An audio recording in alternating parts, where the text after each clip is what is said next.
When I gave birth to my first child, the room should have been filled with tears of joy, laughter, and the soft cries of my newborn. Instead, my sister walked in and stole the spotlight by announcing her engagement, right there in my hospital room, while I was still holding my baby. My family cheered for her, completely overshadowing the most important moment of my life. That day, something inside me broke. And from that moment forward, I quietly began planning the kind of revenge no one would see coming.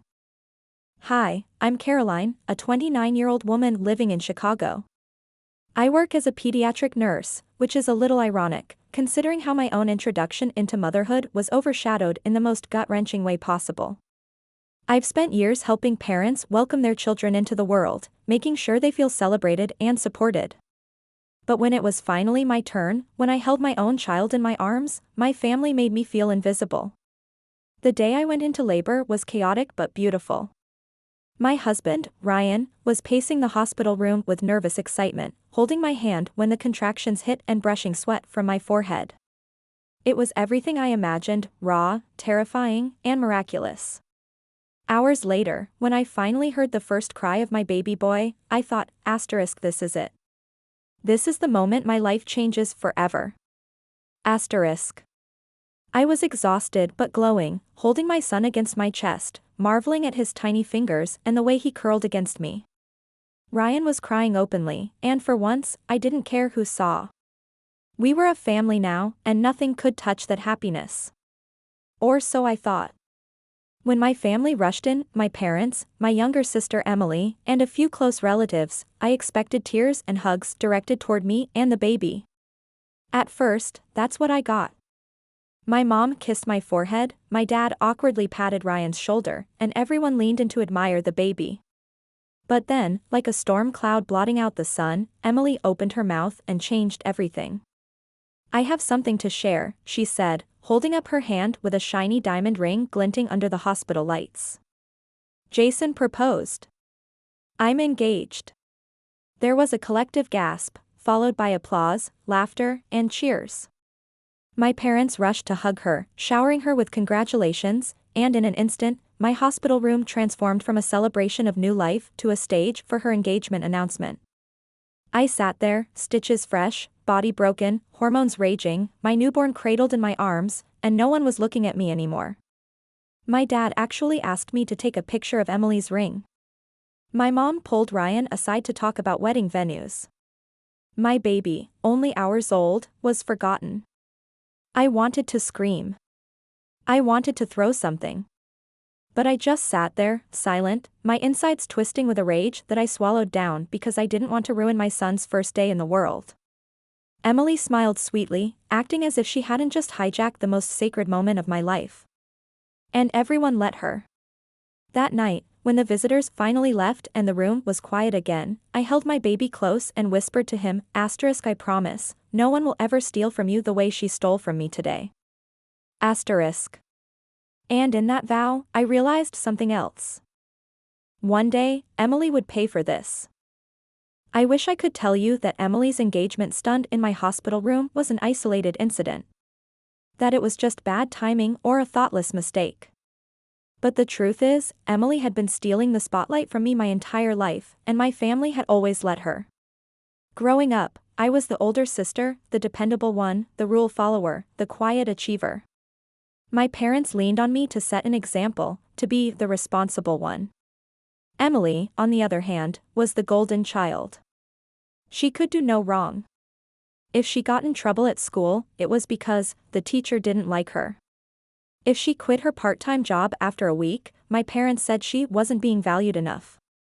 Meanwhile, if I brought home anything less than perfect grades, I was slacking or not trying hard enough.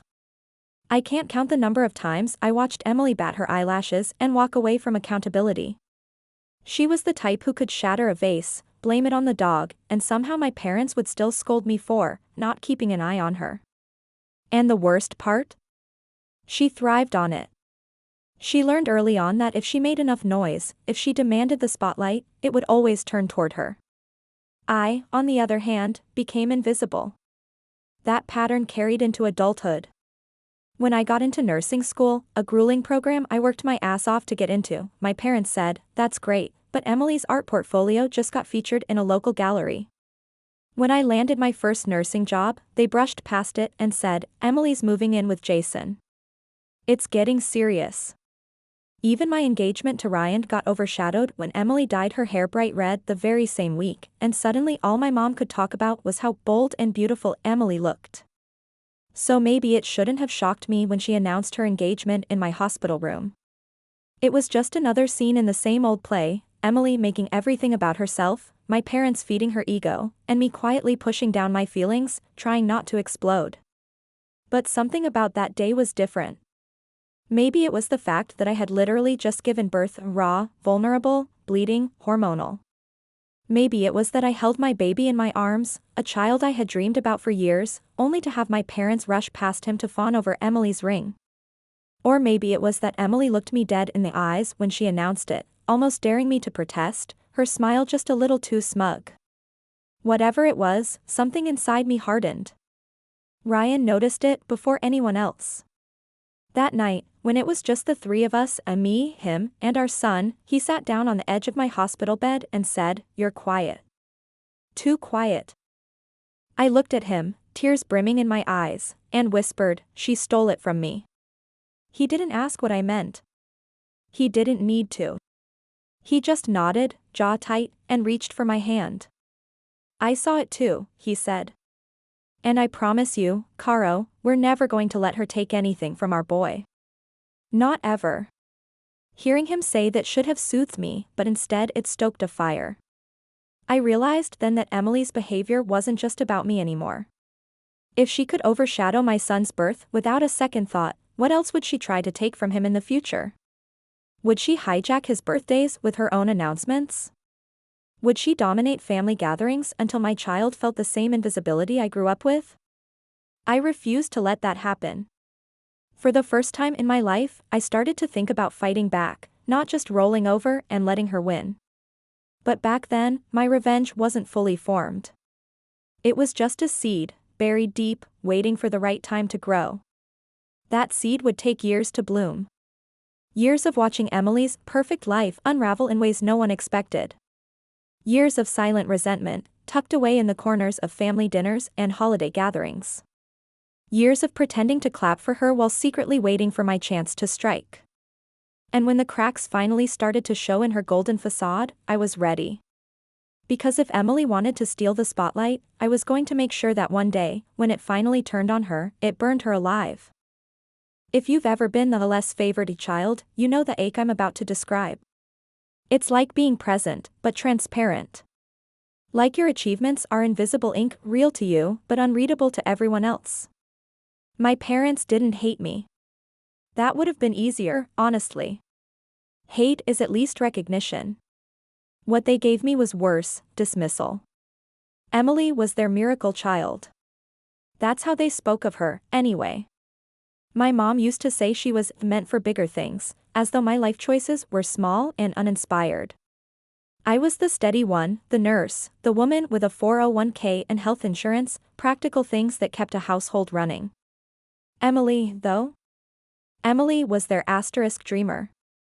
Asterisk the artist, the free spirit, the one who saw the world differently.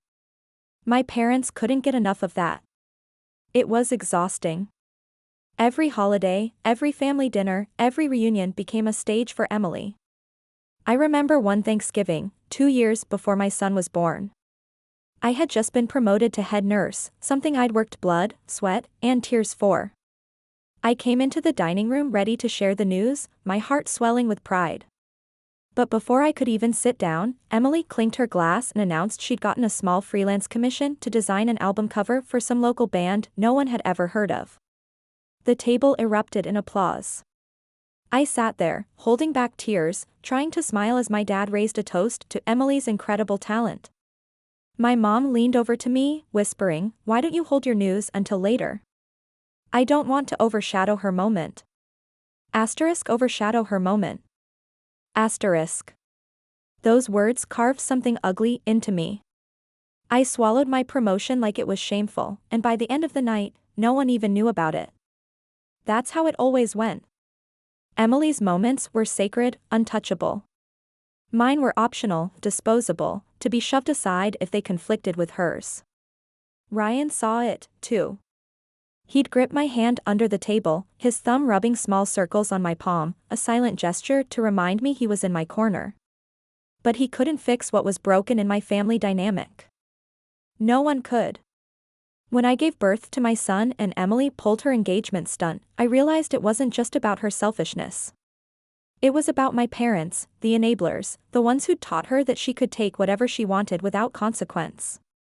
They were the reason she felt entitled to make my most sacred moment about her. They had raised her on applause, while they raised me on silence. That was when the bitterness hardened into something sharper. I began to pay attention, not just to Emily, but to them, the way my parents treated me versus her. The way they cooed over her engagement ring but barely glanced at the hospital bracelet still snug on my wrist. The way they talked about her wedding plans like it was the second coming of Christ, while I was left alone in my apartment with a colicky baby, running on 3 hours of sleep, desperate for someone to just show up for me. That's when I decided, if I was invisible to them, then fine. I would stay invisible. But invisibility has its advantages. It means you can watch. It means you can wait. It means you can plan. Because the thing about golden children? They believe the spotlight will always follow them. They believe the world owes them an audience. They never see the shadows creeping closer. And I was done being silent in the shadows. One day, I promised myself, I would drag Emily's perfect little world into the dark and watch it shatter. The word thief gets thrown around carelessly sometimes, but Emily earned it. She didn't just take things, she stole moments. Memories. Pieces of me that I'll never get back. After the hospital fiasco, her engagement became the only topic my family seemed capable of discussing. I'd call my mom, desperate to talk about how the baby was keeping me up all night or how breastfeeding was breaking me mentally and physically. Instead of comfort, she'd say things like, "Emily's thinking of a vineyard wedding, isn't that exciting?" Or, "Your sister's trying on dresses tomorrow, maybe you can come help her pick one out?" My body was torn open, my sanity hanging by a thread, but sure, let's all obsess over Emily's choice of centerpieces. One night, about 3 weeks postpartum, I remember sitting on the living room floor with Ryan. The baby was finally asleep after hours of screaming, my breasts ached from cracked skin, and my body still didn't feel like mine. I broke down, ugly crying, snot and all. "It's like I don't exist to them anymore," I whispered, clutching Ryan's shirt. "It's like me and the baby are just background extras in her story." Ryan's jaw clenched, his voice steady. "She lives for the spotlight. But Caroline, you don't need her applause. You're raising a child. That's more important than any wedding." I nodded, but inside, I felt the same familiar burn. He was right, but knowing that didn't erase the sting of being erased. The weeks bled into months, and Emily's wedding machine roared louder. Bridal showers. Engagement parties. Photo shoots. Hashtags. Every time I logged onto Instagram, there she was, flaunting her perfect fiancé and dream wedding journey. Meanwhile, I was lucky if I managed to shower twice a week. What killed me most wasn't even her constant need for attention. It was the way my parents fed it, the way they hyped her up while barely glancing at me. I'd send them pictures of my son's milestones, his first smile, the first time he rolled over, and they'd reply with a quick, "So cute." But when Emily posted about her cake tasting, my mom would leave paragraphs of glowing comments. The imbalance wasn't just noticeable. It was humiliating. The lowest point came at my son's first birthday. I had poured everything into that day.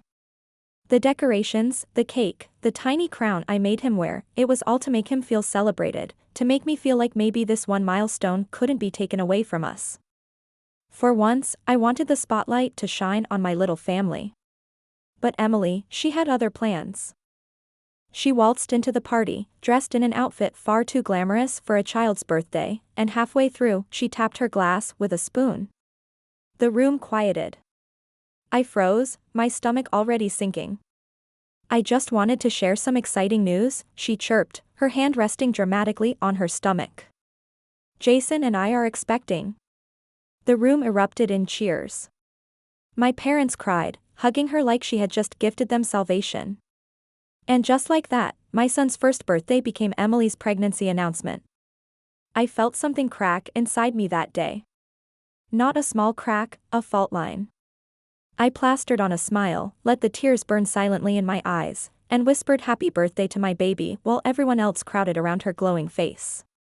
That was when I stopped trying to compete.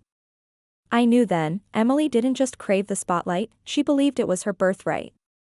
And as long as my parents indulged her, she'd keep stealing until there was nothing left of me. But here's the thing about thieves, eventually, they get greedy. And greed blinds them. Emily thought she could keep taking without consequence. She didn't realize I was already planning the moment I'd steal everything back, not just the spotlight, but her entire stage.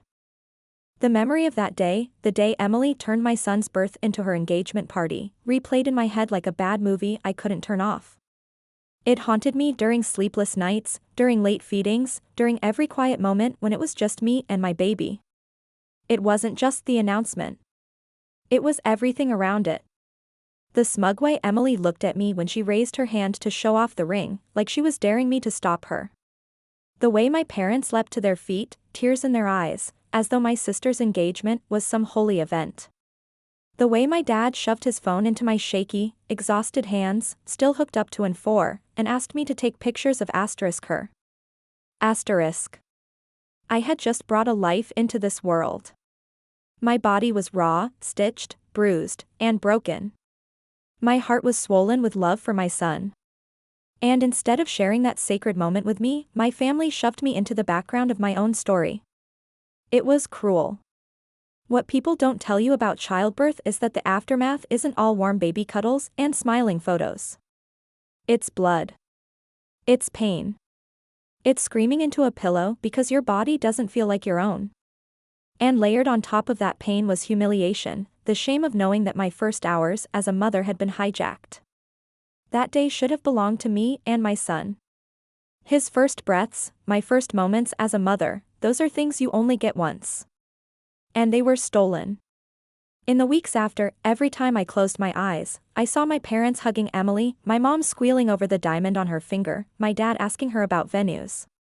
Meanwhile, I was cradling a newborn, invisible. Ryan tried to pull me back from the edge. He'd stroke my hair and whisper, "Don't let her take this from you. These moments are ours." And as much as I wanted to believe him, I couldn't shake the anger that curdled inside me. I started noticing little details I'd missed before. The sly smile Emily wore as she made the announcement. The way she deliberately timed it, she could have told everyone before or after, but she chose that moment, while I was still weak in bed, holding my newborn, vulnerable. She wanted to upstage me. She wanted to make sure no one remembered that day as mine. And you know what? For a while, she succeeded. My parents retold the story countless times, but not as the day I gave birth. No, it became the day Emily got engaged. They'd laugh, "Oh, remember when Emily announced at the hospital? What a surprise," as if it were some charming anecdote instead of a knife in my back. The more they repeated it, the more I felt erased. But here's the thing about pain, it festers. It doesn't fade when it's constantly rubbed raw. And mine was rubbed raw every single time someone brought it up. So I did something I had never done before. I stopped being the good daughter. I stopped going out of my way to accommodate them. I stopped calling just to check in. I stopped chasing after scraps of their attention.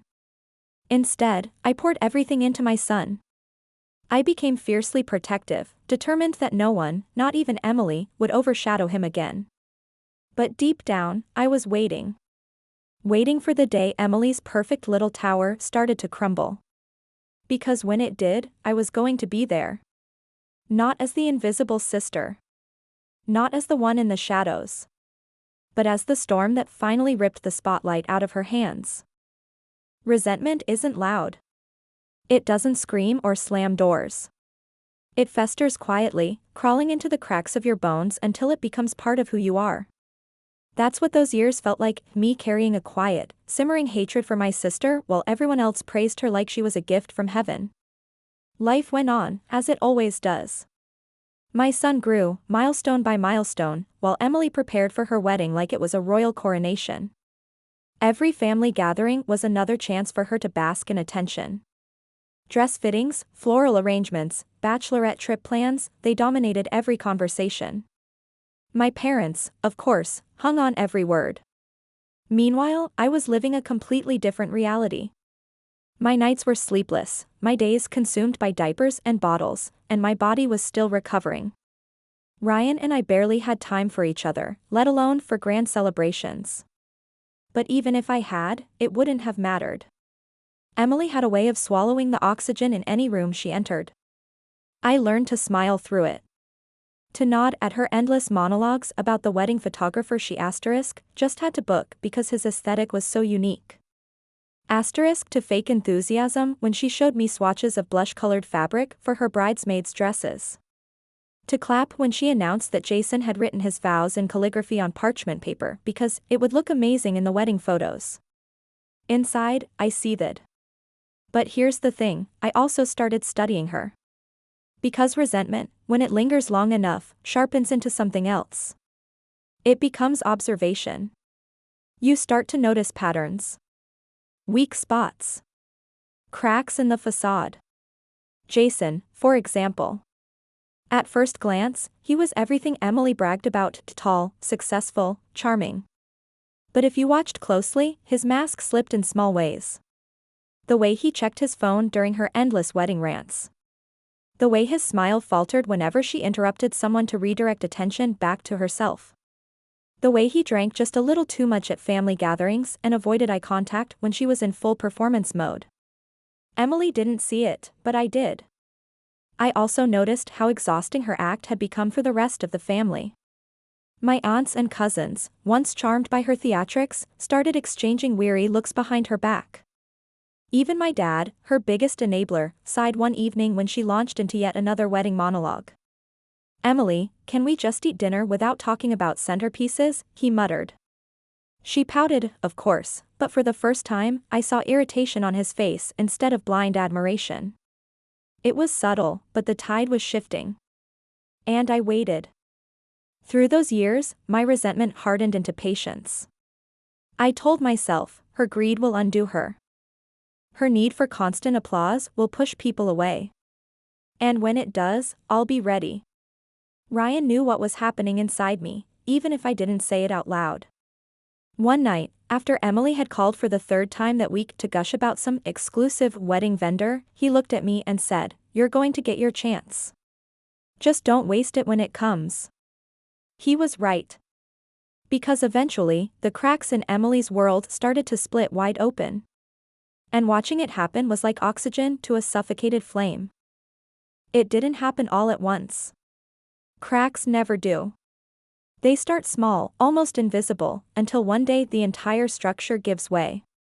With Emily, the unraveling began so quietly you wouldn't notice unless, like me, you'd been waiting for it. The first crack was Jason. They looked perfect on Instagram, of course. Every photo was a staged dream: champagne toasts, sunset kisses, filtered captions about forever love. But when the camera wasn't on, Jason's patience wore thinner and thinner. He'd roll his eyes when Emily interrupted him mid-sentence. He'd stay late at work, because there's just too much on my plate, even on nights they'd planned wedding prep.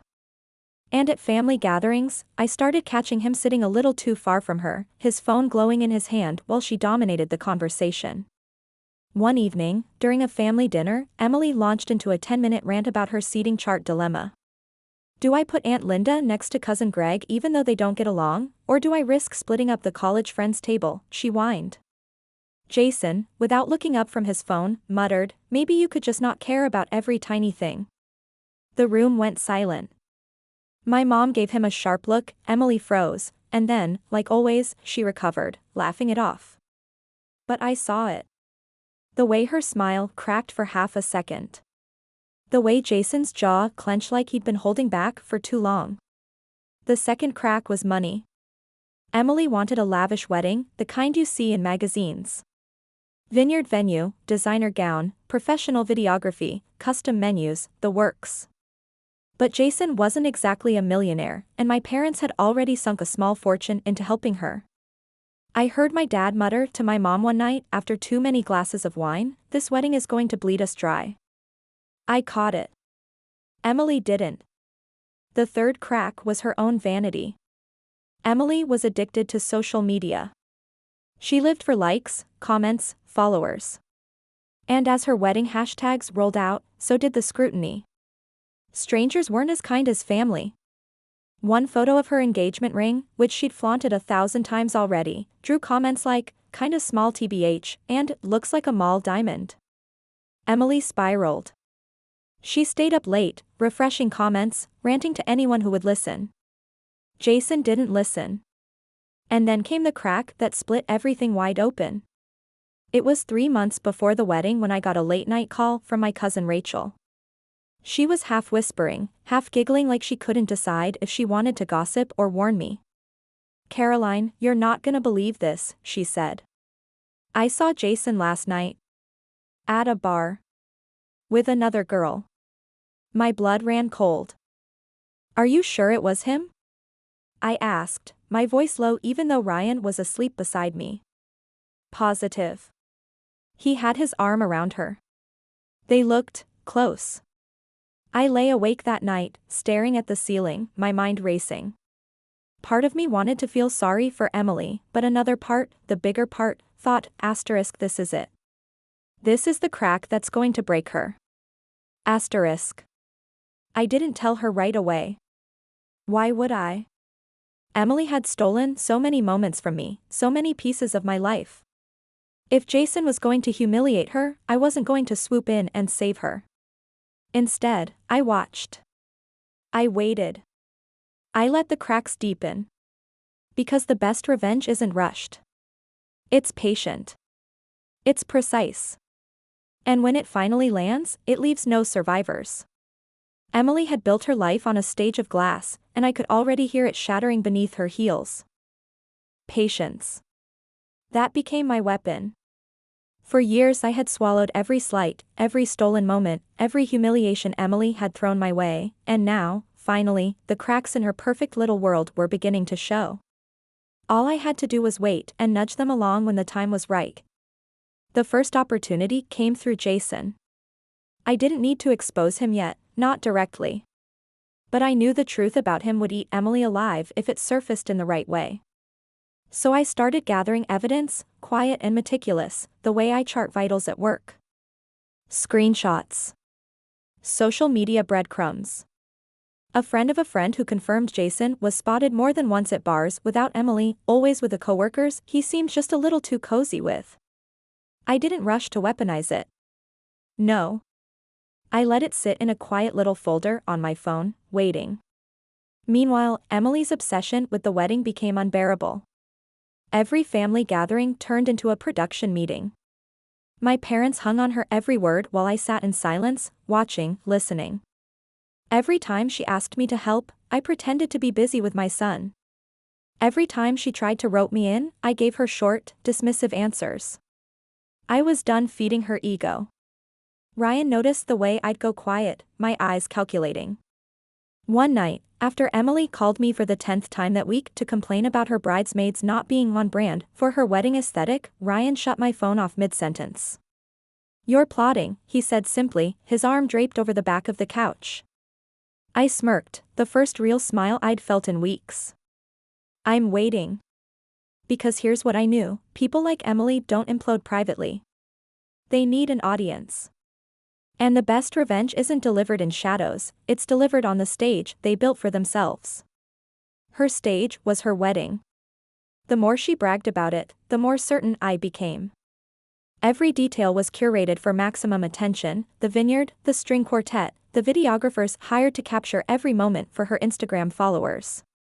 She wanted perfection. She needed perfection. And I was going to make sure she never got it. So I kept collecting. Jason's bar sightings. His flirtatious texts that somehow found their way into the group chat of one of Rachel's friends. Even a blurry photo of him with a brunette at a downtown lounge. None of it was explosive on its own, but together? It was enough to light a fire. The trick was timing. Drop the truth too early, and Emily might cancel the wedding quietly, spin it into some sob story where she was the victim and still steal sympathy. But drop it at the wedding? With the cameras rolling, the guests gathered, the spotlight burning hot on her? That would destroy her. That would steal back every moment she had stolen from me. I started to imagine it. The gasps. The whispers. The looks of pity. My parents finally seeing her not as the golden child, but as the fool. My moment, not hers, seared into everyone's memory. And the more I imagined it, the more a delicious calm settled over me. Emily thought she was untouchable. She thought the spotlight was her birthright. But what she didn't realize was that she had handed me the perfect weapon, her own obsession with attention. All I had to do was aim it back at her. The day of Emily's wedding was a spectacle, just like she always dreamed. Rows of white chairs lined a perfectly manicured vineyard, string musicians played soft classical music, and every guest looked like they'd been hand-selected to fit her Instagram aesthetic. The sun was setting in that golden hour glow photographers pray for, and Emily, she was glowing too. At least, on the outside. I sat there with Ryan and our son, now a toddler, perched on his lap. My heart was steady, my hands calm. Most people would think nerves or guilt might eat at me for what I was about to do. But no, I felt nothing but clarity. Years of resentment had stripped me of any hesitation. Emily had stolen my childbirth, my son's first birthday, every milestone that should have belonged to me. Today was her big moment, and I was about to steal it back. The ceremony began. Emily walked down the aisle in her designer gown, her face beaming as though the world truly revolved around her.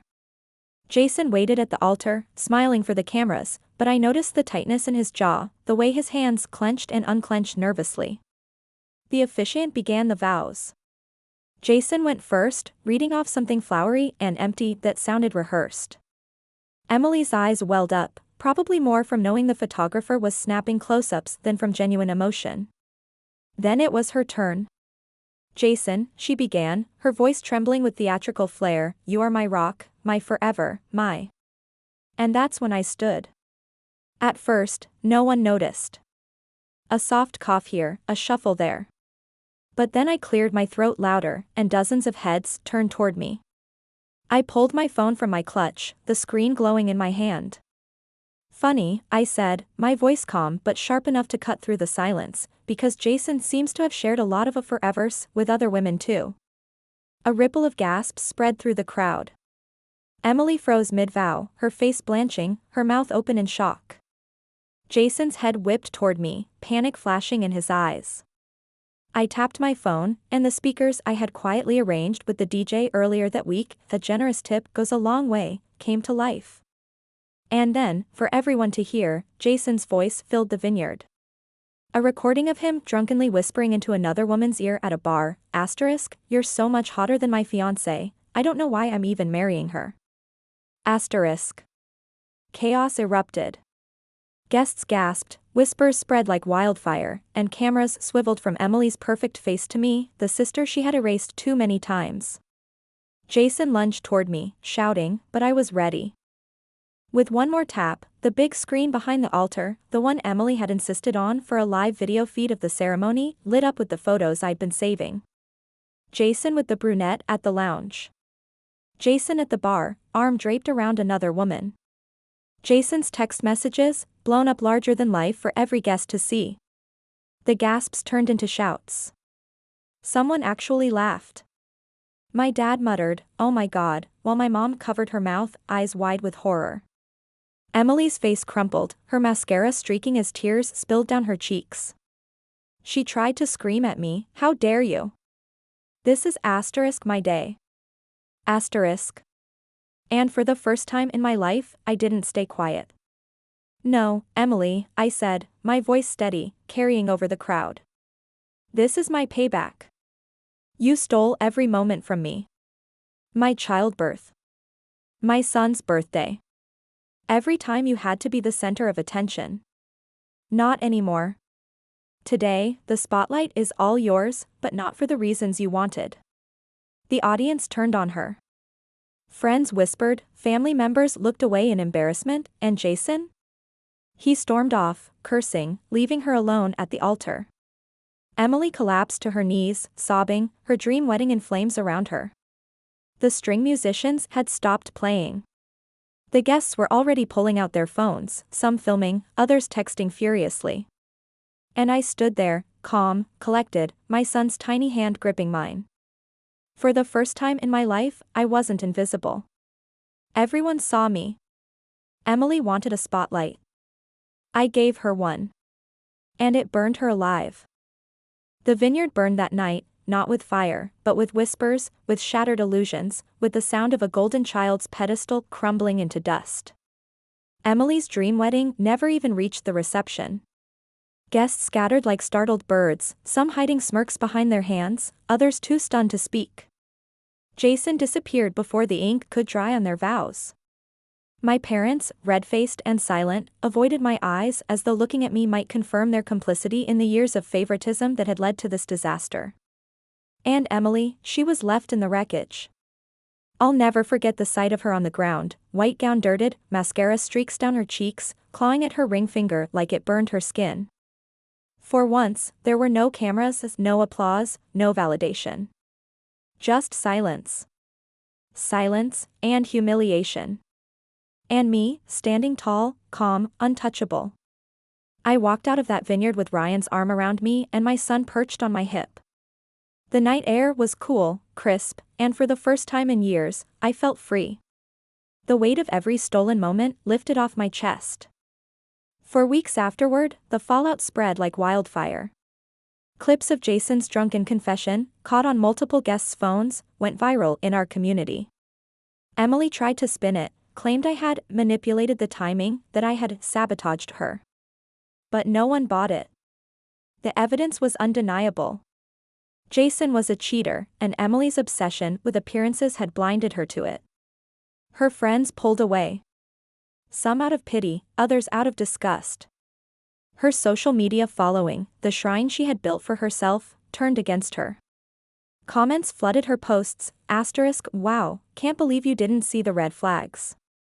All that money for nothing. Maybe focus less on being the center of attention and more on choosing the right partner. And my parents? For the first time in my life, they looked at me differently. Not with pride, not with love, but with something closer to fear.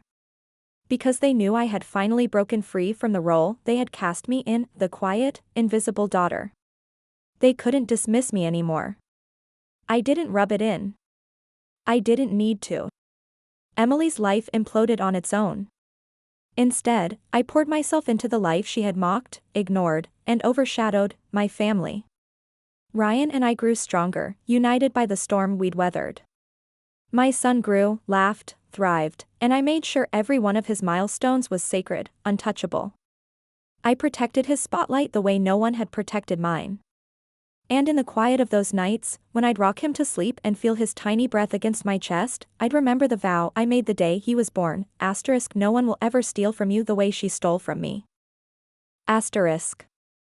Emily became a ghost in the family. She still tries, now and then, to claw her way back into relevance, a new hairstyle, a new job, a half-hearted attempt at rebranding herself online. But the shine is gone. The audience has moved on. She's just a woman who ruined her own wedding and never quite recovered. And me? I don't regret it. Not for a second. Because revenge, when it's done right, isn't about anger. It's about justice. It's about balance. It's about reclaiming the pieces of yourself someone else tried to erase. Emily taught me that some people live only for the spotlight. But she also taught me something else: when the light gets too bright, it can blind you. And if someone like me is waiting in the shadows, patient and silent, that same spotlight can burn you alive. I walked away not just with revenge, but with peace. And in the end, that was the sweetest victory of all.